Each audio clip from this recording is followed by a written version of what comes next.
Hi and welcome. Today we'll be looking at laws and properties of numbers. What if we were to have a world without rules and regulation? Then chaos would follow. That is why we need rules and regulations to have order in our society. Similarly, in mathematics, we have a set of rules we call the laws of mathematics. Mathematics laws are rules that all number systems should follow for the number systems to be considered valid. Whether the number system belongs to the set of whole numbers, rational numbers, complex numbers, natural numbers, real numbers, or integers, each of these number systems must follow all the mathematics rules and regulations. Suppose if we had two birds on a ledge like this and three birds on a wall like this, then we can use a mathematical statement like 2 plus 3 equals 5. The 2 represents the birds on the ledge and the 3 represents the 3 birds on the wall. But what if one of the birds on the wall should fly over to the ledge? Then our statement will now read 3 plus 2, and that would also be equal to 5. Note that they are equal to 5 in both cases. Our friend Miss Kimoy, a teacher, has a problem. Let's see what's her problem. If 25% of 8 is 2, what 8% of 25? There. What is 8% of 25? I think I need a calculator. No, man! The answer will still be 2. The commutative law. Oh yeah! Reversing the numbers multiplied gives the same answer. All this may be termed as the commutative law. For if you were to reverse the process of addition, then the answer would be the same. And for example, 2 plus 3 equals 3 plus 2. This is the first law, which we call the commutative law of addition. In the second scenario, where Miss Kimoy had her dilemma, we could have seen that A multiplied by B is equal to B multiplied by A. In other words, if you reverse the process of multiplication, the answer will still be the same. For example, 25% of 8 is equal to 8% of 25. This law, however, does not hold for subtraction and division. Can you say why? Leave your comments in the description below. Now let us look at a story about some dairy cows. Suppose if I had 4 dairy cows with bells around their neck. We see that these dairy cows are black and white in color. And we had 4 more dairy cows. But these dairy cows were in a fenced area where there are lots of grass. Now, we would have 4 plus 3 plus 1 equal 8. The 4 represents the 4 black and white dairy cows with bells that have no grass. The 3 represents the 3 black and white dairy cows in the fenced area with an abundance of grass, and the 1 represents the brown and white cow. Suppose if we were to say that these cows were discriminated against, the cows with the bells, and if we were to place all the cows in the bells inside and we took out the cow that was brown and white, then what we would have is a different arrangement. We would have 4 plus 3 cows in the fenced area, that is the 4 cows with bells and the 3 cows without bells. Then we are going to add the cow that is on the outside. This would also be equal to 8 cows. Now what have we learned from the story? Don't practice discrimination. Okay, that could be a moral of the story. But that is not the moral of the story. The moral of the story is when we multiply and add numbers in any group, we will have the same answer. That is called the associative law. Here's a general example for the associative law of multiplication. A specific example here would be 3 times 4 times 1 if we want to multiply the 3 times 4 first, or the 4 times 1 first, we will still get the answer 12. Similarly, this is the general rule for the associative law of addition. And this is a specific example. For if you had 3 plus 4 plus 1, if you were to add the 3 plus 4 first, or the 4 plus 1 first, then the sum would still be the same, 8. A pizza delivery guy delivered pizza and a drink to 3 students. This is the delivery guy. He went to the first student and he delivered 2 slices of pizza and a drink. Then he went to the second student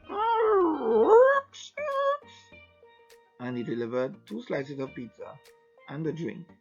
Then he went to the third student and delivered 2 slices of pizza and a drink. Let's suppose if we called each drink D and each pizza P, then we would have D plus 2P, D plus 2P, and D plus 2P, so that each student would have had D plus 2P. But if I were to add all these, I would have 3 sets of D plus 2P. So we can therefore say that 3 sets of D plus 2P is equivalent to 3D plus 6P. But looking at it carefully, it seems as if we did some multiplication. We multiplied 3 times D to get 3D and 3 times 2P to get 6P. This is the main tenet of the distributive law. The distributive law states that multiplication is distributed over addition.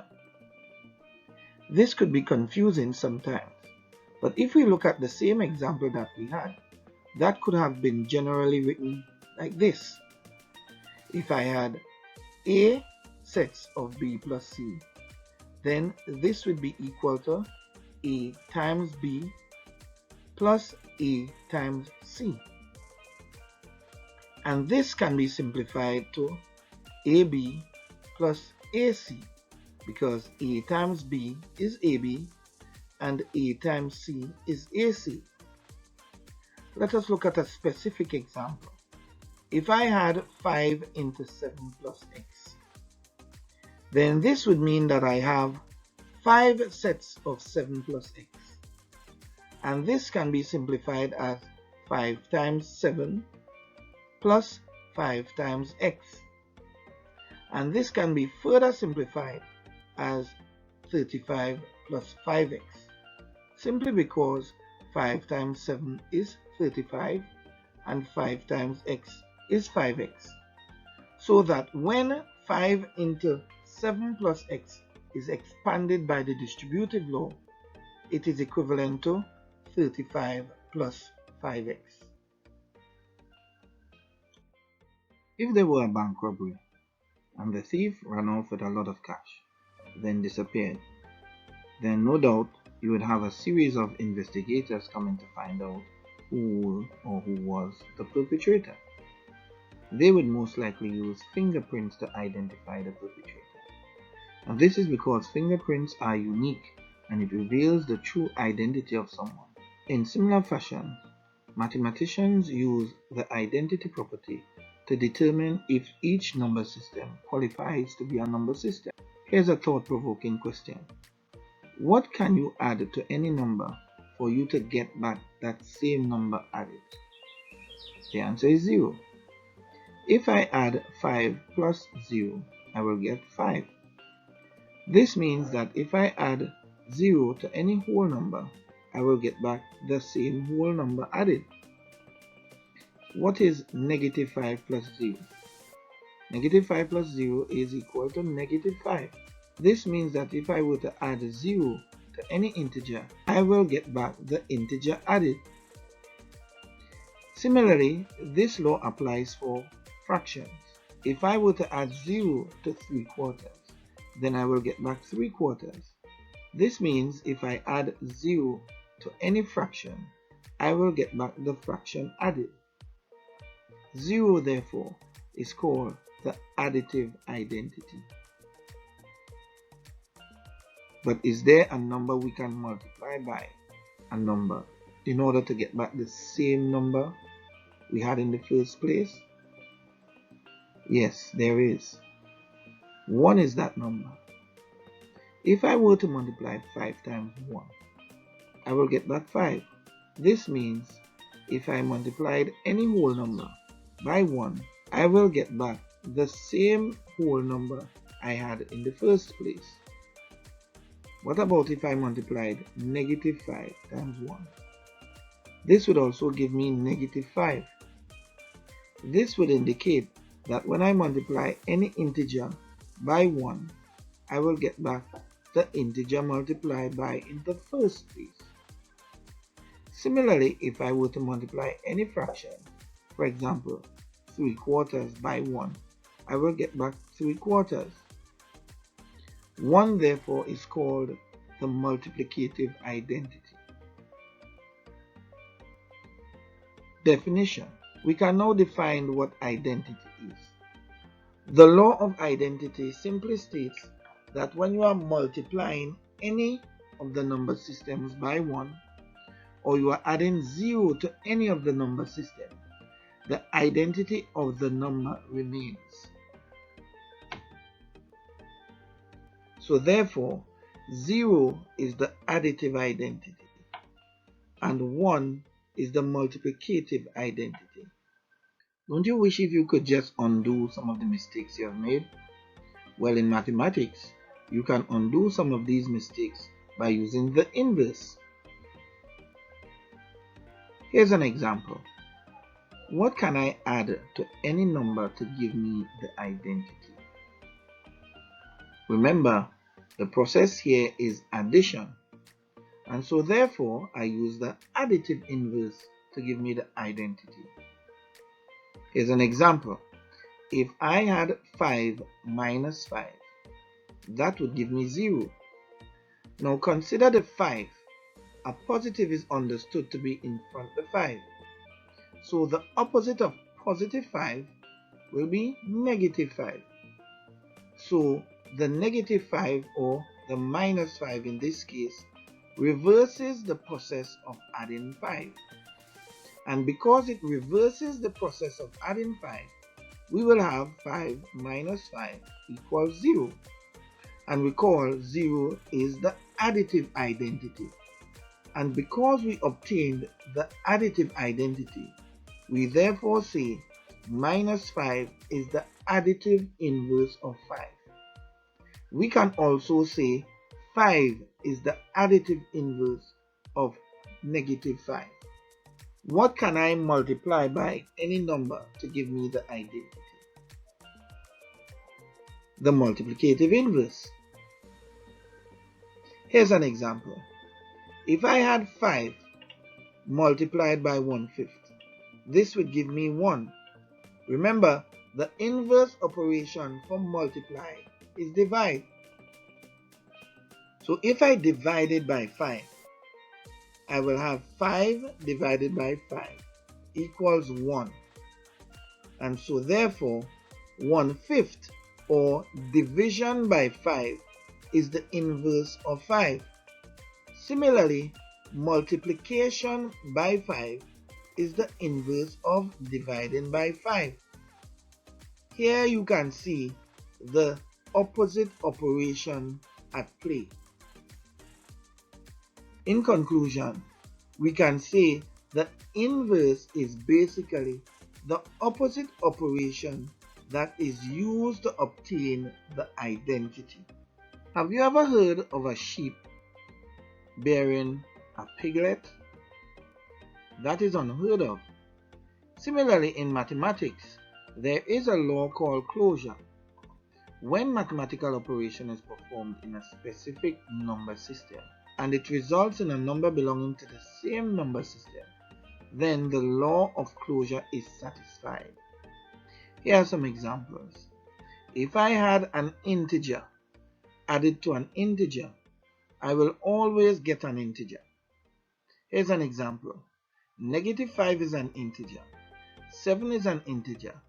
-5 plus 7 will give me +2. And +2 is also an integer. This means that whenever I add any integer to another integer, I will also get an integer. Here's another example. If I were to subtract an integer from another integer, my result would also be an integer. Here's an example. If I had -8 minus 4, this would give me -12. -8 is an integer, -4 is an integer, and our answer -12 is also an integer. This means that the law of closure is satisfied. This is because we operated on integers and our result was an integer. Take multiplication of integers as your last example. If I multiplied an integer by another integer, I would also get an integer. Example, if I had -2 multiplied by -3, our answer will be +6. Remember, the positive is understood, so we can omit it. So, the law of closure is satisfied here. This is because we multiplied an integer by an integer and our answer was an integer.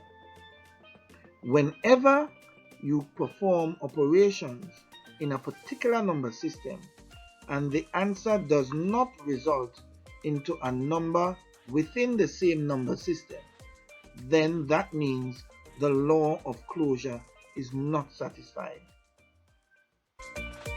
This is the end of the video. Thanks for watching. Please don't forget to like and subscribe.